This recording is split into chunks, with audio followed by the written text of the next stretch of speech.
مفتی طارق مسعود special. میں جو بار بار شادیاں بچے پیدا، لوگ اس کو مذاق سمجھتے ہیں کہ اس مولوی کو اس کے علاوہ کوئی بات ہی نہیں آتی۔ دیکھو ابن تیمیہ رحمہ اللہ کا ایک ملفوظ ہے کہ تمہیں اگر حق اور باطل کی پہچان نہ ہو تو باطل کے تیروں کا رخ دیکھو کس طرف ہے، جہاں باطل کے تیر جا رہے ہیں اس کی مطلب یہ حق ہے۔ اس وقت غیر مسلم جو اسلام دشمن قوتیں ہیں وہ نماز کو ختم کرنے کے لیے پیسہ خرچ نہیں کر رہے، وہ اس کی کوشش نہیں کر رہے کہ مسلمانوں سے رمضان ختم ہو جائے، نا نا نا نا، ان کو اس سے کوئی غرض نہیں ہے آپ روزے رکھو نہ رکھو، آپ حج کرو، وہ کہتے ہیں کرو۔ جب آپ حج کرتے ہو ہماری پروڈکٹ بکتی ہے حاجیوں سے، ساری ملٹی نیشنل کمپنیوں کی پروڈکٹ ہے جو مکہ مدینہ میں بک رہی، گوشت جو خالصتاً مسلمانوں کا کام تھا ذبح کرنا حلال، وہ بھی برازیل سے آ رہا ہے۔ تو ان کو نہ میرے بھائی ہمارے حج سے کوئی تکلیف ہے، نہ ہماری نمازوں سے، نہ ہماری زکاتوں سے۔ انہوں نے دو چیزوں کو فوکس کیا ہے، وہ ہماری طرح پرلے درجے کے بے وقوف نہیں ہیں کہ بیکار چیزوں میں اپنی صلاحیتوں کو برباد کریں۔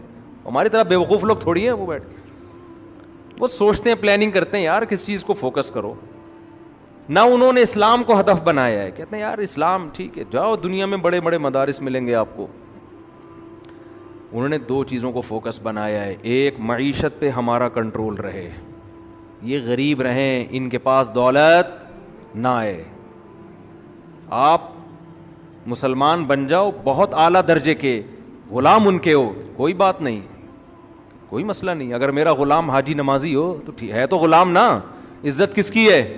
عزت تو میری ہے، اس کی تھوڑی ہے، یہ تو میرے ٹکڑوں پہ پل کے تو نماز پڑھتا ہے، یہ میں روزی نہ دوں اس کو تو یہ حج بھی نہیں کر سکتا، سب کچھ میرے ہاتھ میں ہے، پھر کرو حج ہماری کسٹڈی میں کرو، سب کچھ کرو لیکن ہماری کسٹڈی میں۔ تو پہلی چیز جس کو وہ فوکس کر رہے ہیں وہ کیا ہے؟ معیشت۔ تبھی سودی نظام مسلط کیا ہوا ہے دنیا پہ، کیونکہ اس سے پیسہ چند ہاتھوں میں سمٹ کے جا رہا ہے۔ اسلامک بینکنگ کی مخالفت، اگر یہ بہت زیادہ اسلامک بینکنگ پھیلنا شروع ہو گئی نا تو اتنے آرام سے اس کو نہیں پنپنے دیں گے یہ لوگ۔ اور اسلامک بینکنگ بھی پورے طور پر کوئی معیاری اسلامی نہیں ہے، معیاری اسلامی ہو جائے پھر تو دنیا ہی پلٹ جائے گی، ایسی منصفانہ۔ ابھی تو یہ پوری دنیا میں کفریہ نظام ہے تو اس میں کھانچا کھولا ہوا ہے کہ چلو کچھ some thing is better than nothing, ورنہ وہ 100% تھوڑی ہے جیسا ہونا چاہیے۔ تو ایک ان کی خواہش یہ ہے کہ تم محتاج رہو معیشت میں، کس کے؟ ہمارے، سمجھتے ہو؟ معیشت میں ہمارے محتاج رہو، تبھی بلوچستان میں ہمیں کانے کھودنے کی اجازت نہیں ہے۔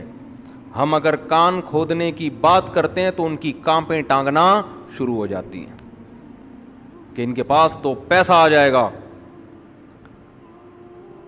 اور یہ ہو جائے گا اور وہ ہو جائے گا، اور اگر وہ اس پہ کمپرومائز کر لیں کہ چلو پیسہ کماؤ، پھر وہ کہتے ہیں پیسہ کما کے غلام ہمارے بنے رہو، عسکری لحاظ سے مضبوط نہیں ہونا۔ جیسے سعودی عرب کا حال ہے، پیسہ بہت ہے، کوئی فورس ہی نہیں ہے، کوئی مضبوط طاقتور جہاز بھی امریکہ دے رہا ہے۔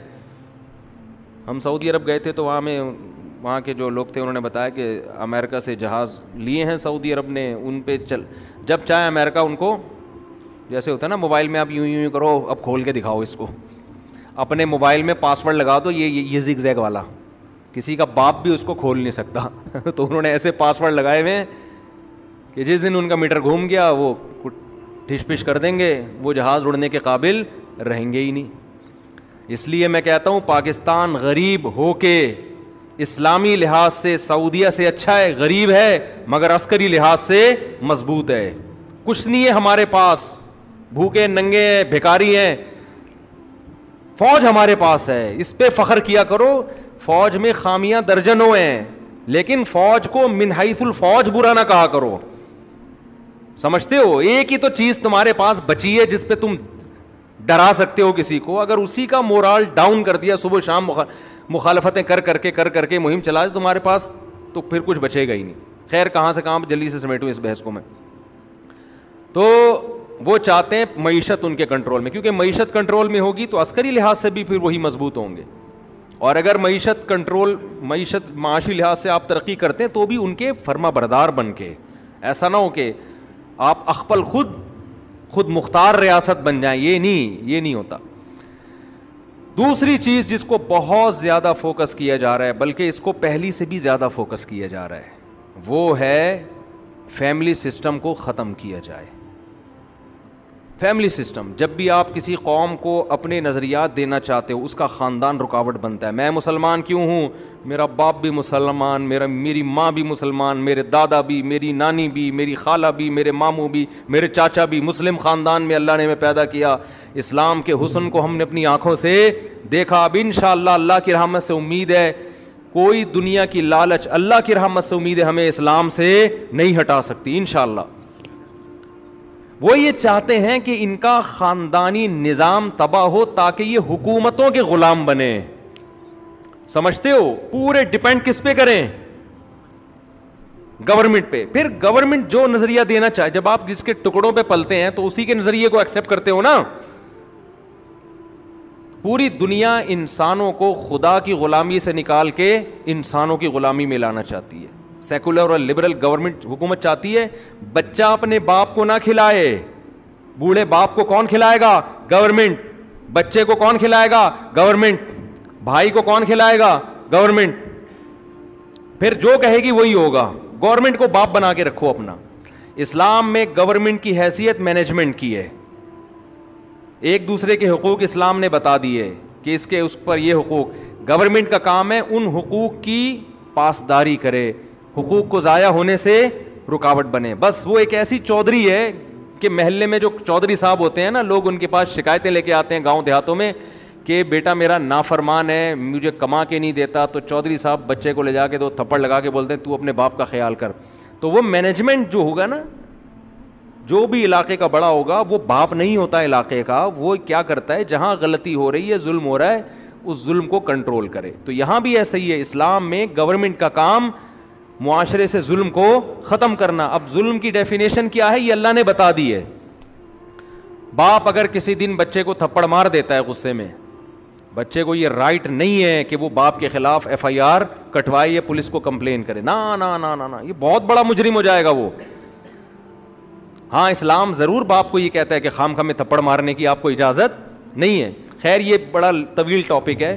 تو میں یہ جو بار بار کہتا ہوں نا, بے حیائی جو پھیلائی جا رہی ہے, دیکھو باطل جتنی کوشش خاندانی نظام کو توڑنے کی کر رہا ہے. کو ایجوکیشن, مجھے خدا کی قسم پنجاب میں کو ایجوکیشن دیکھ کر افسوس نہیں ہوتا, سندھ میں کو ایجوکیشن دیکھ کر افسوس نہیں ہوتا. جب میں KPK جاتا ہوں, پشاور جاتا ہوں, وہاں کو ایجوکیشن دیکھ کر دل خون کے آنسو ہوتا ہے.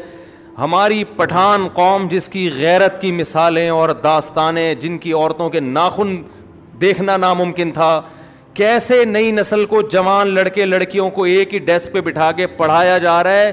یہ نسل برباد ہو جائے گی, اگلی نسل اس میں وہ غیرت اور حمیت ختم ہو جائے گی. تو بچاؤ بھائی اس کو, خدا کے لیے دینی تنظیمیں آواز اٹھائیں. ہمیں کو ایجوکیشن سسٹم نہیں چاہیے. اگر ہماری دینی تنظیمیں اس پر دھرنے دے دیتی کہ ایک لا پاس کر دو, کو ایجوکیشن کو ختم کر دو, خدا کی قسم سب سے پہلے میں آواز اٹھاتا آپ کے حق میں. کوئی ڈھنگ کا کام ہو نہیں رہا ہے, کسی بھی حکومت میں نہیں ہو رہا ہے. پتہ نہیں کس چیز پہ اپنی صلاحیتوں کو صرف کر رہے ہیں.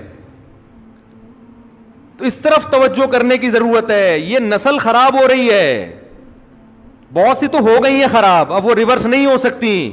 جو بچی ہوئی ہیں ان کی تو من حیث القوم ایک غیرت مشہور ہے. یار تم کیا کر رہے ہو, ماں باپ کو پتہ نہیں ہوتا میری بیٹی وہاں لڑکے کے ساتھ بیٹھ کر کیا کر رہی ہے, اسکول میں کالج میں کیا کر رہی ہے. وہ سمجھتے ہیں میری بیٹی سر سے پاؤں تک ڈھکی ہوئی, اور ہماری غیرت کی مثالیں, وہ مثالیں ونس اپون اے ٹائم پرانے زمانے کی تھیں.